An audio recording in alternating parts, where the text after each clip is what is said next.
So I do want to share something with you guys if you want to see it. So, oh, I know what I'll show.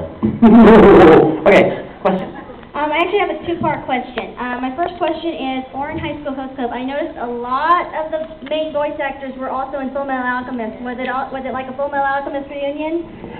You know, it's funny. I've heard that before, and let me let you guys know about something. First of all, everybody was in Full Metal Alchemist. I'm serious. Am I wrong? Everybody. Everybody from Houston, everybody from Dallas. There were like 150 people in Full Metal Alchemist. I mean, it was a big show. So you'd be hard-pressed to find, people that weren't. Now, having said that, it's funny that people think that. Everybody, well, it's just Full Metal Alchemist all over again. Can I point a couple of things out? J. Michael Tatum, who plays Killia, was not in Full Metal Alchemist. He was in the movie. But not in the series. And who did he play in the movie? I have no idea. Anime News Network just said he was in the movie. Well, Anime News Network may be wrong. That's true. Because I don't even think J. Michael Tatum was working there yet. But anyway, okay. Oh my gosh, his name just went right out of my head. Greg Ayers? No? Well, okay, Greg.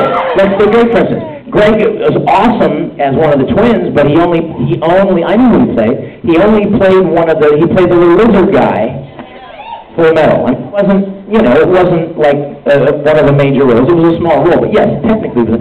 What is it? Todd Havercorn, the Hitachi twin, was not in Full Metal Alchemist. Plus, let me say this about that. Funimation uses a lot of people that they have worked with who've done a good job. Because one thing that's very important to a studio, you guys, is how quickly can you get this done? Because believe it or not, as much as we love what we do, and as much fun as it is, or as much drama and emotion as it is, the companies need to make a profit, or they go under, and then none of us have anything. So time is of the essence. How quickly and efficiently can we get this done? How efficiently can we get this done?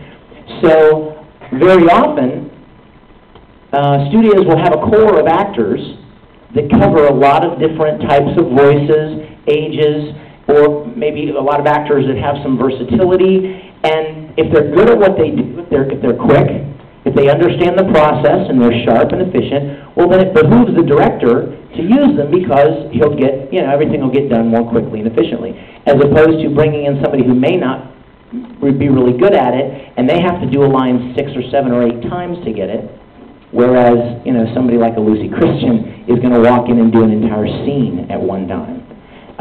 So that's another reason why you'll see a lot of the same voices. It's very similar to the old movie systems, the old studios, like MGM. Remember, back in the day, they had a core of actors that they signed, and those actors would always appear in their movies.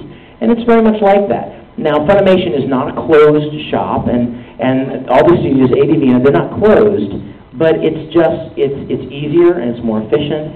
And if they need somebody to play a young kid, well, they've got 4 or 5 people that are regulars, that are good, experienced, efficient, fast actors who can play that character. So why waste time and therefore money looking around for somebody else? And having said that, there is a show coming out with a young hero that nobody's ever heard before, and he's amazing. And he got an opportunity, and he knocked it out of the park. So. And then my second part question is, speaking of Full Metal Alchemist Brotherhood, I know you probably can't say, may or may not be able to say anything, but are you really willing to be Ed again?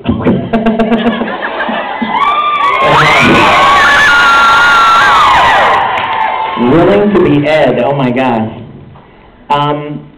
Edward Elric there are not many roles in all of anime like Ed. And I am so blessed and privileged, and I thank God every day for the privilege to be a part of such an amazing show. And to have been a part of such an amazing cast. Everybody that was in that show was just awesome. And when it ended, we all wished there would have been more. But at the same time, we were glad that it ended strong. There are a lot of shows that don't.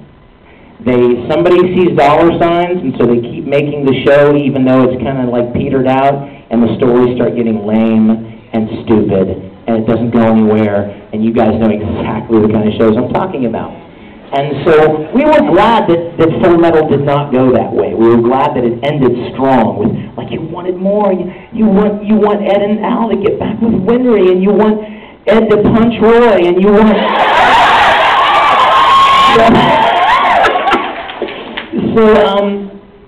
it ended strong, and we were glad about that. And so we all wanted to do more. And when we found out that this was happening, we were ecstatic, because we'll get to do more. But they've been really wise about it. They didn't just start making junk immediately after and capitalize on the success of the show. They waited, and they planned it, and they thought about it, and they worked through it. What would be a good way to do another series? And as some of you may or may not know, the intent, from what I understand, is to follow the manga track. And from what I understand, the manga it kind of breaks off from the animated series and goes in a different direction. And from what I understand, it's much darker and heavier. And as you know, the manga is still being written. There is still a manga going on. So how long will the new series go? We don't know, but as long as they make great stories, we're cool with it. And I certainly can speak for everybody in that show when I say I would be honored to play that role again.